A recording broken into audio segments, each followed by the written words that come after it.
یہ قدیم کہانی ہے جسے سن کر ہر کوئی تھوڑا سا ڈر محسوس کرتا ہے۔ ویران حویلی کا راز۔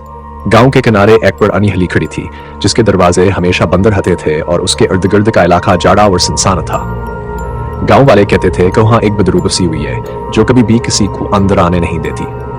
ایک رات تین دوست علی، سارا اور عمر نے فیصلہ کیا کہ وہ حویلی کا راز کھولیں گے۔ رات کے سناٹے میں تینوں دوست حویلی کے قریب پہنچے۔ جیسے ہی انہوں نے دروازہ کھولا، اندر کی سیاہی میں ڈوبی ہوئی خاموشی نے ان کا استقبال کیا۔ ایک خالی کمرہ تھا جس کی دیواروں پر بوسی دھر نگاور، چھت پر مکڑیوں کے جالے تھے۔ وہ آہستہ آہستہ کمرے میں داخلہ ہوئے جب اچانک ایک عجیب و غریب آواز آئی، جیسے کوئی سرگوشی کر رہا ہو۔ سارا نے کہا، مجھے کچھ نہیں ٹھیک لگ رہا، ہمیں واپس چلنا چاہیے۔ لیکن علی اور عمر نے اسے سمجھایا کہ ابھی کچھ نہیں ہوا۔ اچانک ایک آواز آئی، میرے پیچھے آؤ، اور کمرے میں ایک سایہ دکھائی دیا جو ایک عورت کا تھا۔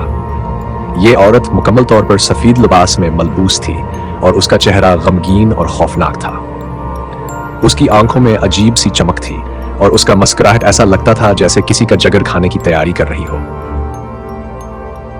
علی نے دھیرے سے کہا، ہمیں یہاں سے فوراً نکلنا چاہیے۔